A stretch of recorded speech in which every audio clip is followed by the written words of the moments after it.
নমস্কার, স্পটা নিউজে আপনাদের স্বাগত। মোহনবাগান জামশেদপুর এফসিকে 3-0 গোলে হারিয়ে এই প্রথম ইন্ডিয়ান সুপার লিগের একেবারে শীর্ষে চলে গেল। 8 ম্যাচে মোহনবাগানের সংগ্রহ 17 পয়েন্ট। বেঙ্গালুরুও সমসংখ্যক ম্যাচে 17 পয়েন্ট পেয়েছে, কিন্তু গোল ডিফারেন্স মোহনবাগানের +8, বেঙ্গালুরুর +7। আর এই প্রথম বেঙ্গালুরু লিগ টেবিলে 2 নম্বরে নামলো পুরো ম্যাচটা নিয়ে। এবং মোহনবাগানের যে পারফরমেন্স, মোহনবাগান দেখা যাচ্ছে শেষ 5টা ম্যাচে মোহনবাগান নিজেদের কিন্তু অনেকটাই গুছিয়ে নিয়েছে। দেবাশিসদা 4টে ম্যাচ জিতেছে, 1টি ম্যাচ ড্র করেছে। কি বলবো?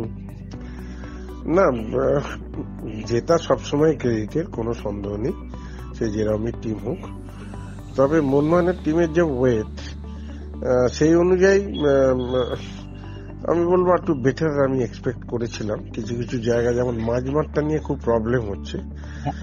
মাঝে তো আপুইয়া আর তোমার দীপক টাংরিকে রেখে ও দল সাজিয়েছিল, তার দুজন খেলেছে।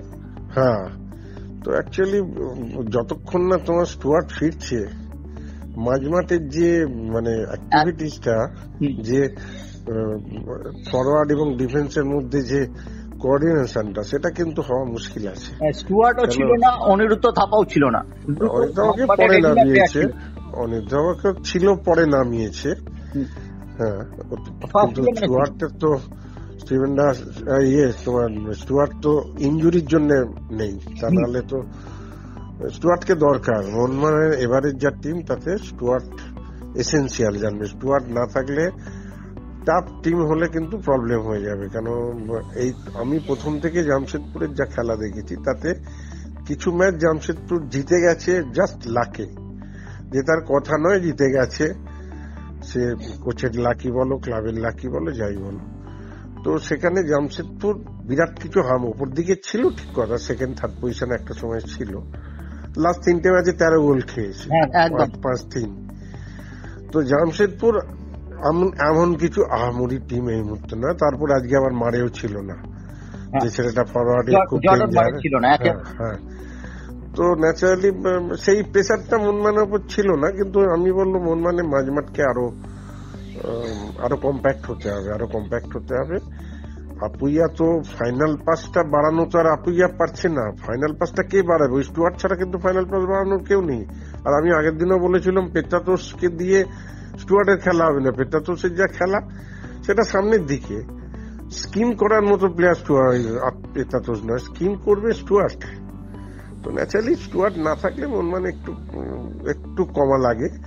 আদারওয়াইজ ঠিক আছে, মোহনবাগানে এতগুলো প্লেয়ার রয়েছে, যে সাবস্টিটিউট রয়েছে, যে চেঞ্জ করেও ভালো ভালো প্লেয়ার পাওয়া যাচ্ছে।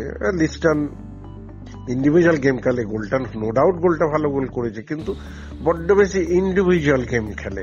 টিম গেমটা ওর থেকে পাওয়া না, যেটা মনবীরের থেকে পাওয়া যায়। মনবীর যেটা করলো, নিজে না গোল করে ওকে করালো। লিস্টন এলাম অনেকগুলো বল পেয়েছিল, যেগুলো থেকে আরামসে গোল হতে পারতো, কিন্তু ও নিজে গোল করবে। এই জায়গাটা থেকে ওকে যদি বার না করতে পারা যায়, টিমের পক্ষে ভালো নয়, টিমের পক্ষে বেটার হবে। ওই জায়গাটা থেকে যদি বেরিয়ে আসতে পারে, তাহলে আরো বেটার হবে।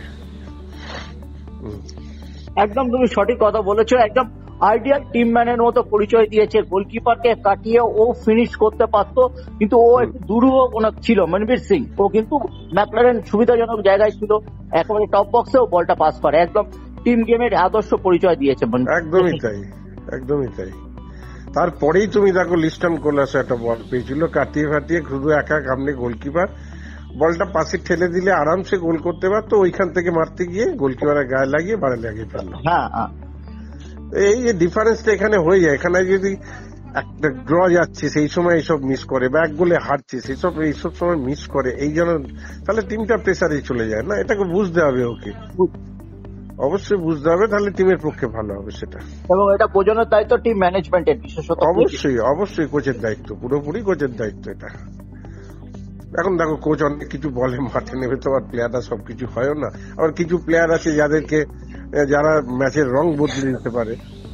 সেরকম প্লেয়ারও তো তোমাকে কোচ সবসময় তাকে বসাতে পারে না, কোচ তাকে রাখতেই হয়। তো ন্যাচারালি এগুলো অ্যাডজাস্ট করে নিতে হবে, করে প্লেয়ার কোচ সবার মধ্যে একটা আন্ডারস্ট্যান্ডিং যদি থাকে, আরামসে হয়ে যাবে ব্যাপারটা। তবে মোহনবাগান ভালো জায়গায় যাবে, কোনো সন্দেহ নেই, মোহনবাগানের টিম যথেষ্ট ভালো। এই ম্যাচে আরো একটা উল্লেখযোগ্য ঘটনা ছিল, প্রণয় হালদার দীর্ঘদিন পর, প্রায় 1 বছর পর হাঁটুর অপারেশনের পর রিহ্যাব করে তিনি ফিরলেন এবং প্রায় 40 মিনিট পর্যন্ত মাঠে ছিলেন প্রণয় হালদার। কিন্তু ওর যা খেলা যথাযথ আগে যে ধরনের ফুটবল ও খেলে, মাঝ মাঠে মারধর করা, এছাড়া তো কোনো খেলা নেই। ওই যে ডিস্ট্রাকটিভ ফুটবল, যেটা ডিস্ট্রাকটিভ ফুটবল, ওই জন্য কোনো কোচ ওকে পছন্দ করে না। ওই থাকে টিমে একটু লড়াই করা প্র্যাকটিসের জন্য, ওই মাঝে সাঝে নামানো হয়, এফেক্টিভ কিছু নয় আমার মনে হয় না। ও সেটা মানে আলোচনা করার মতো প্লেয়ার আমি মনে করি না, এবার পরিষ্কার কথা। অনেক ধন্যবাদ দেবাশিস দা আমাদের সঙ্গে থাকার কথা এবং মূল্যবান মতামত দেওয়ার জন্য। আমাদের নজর থাকবে মেহমানা স্পোর্টিং বেঙ্গালুরু এফসি ম্যাচ, এই ম্যাচটার গুরুত্ব বেড়ে গেল।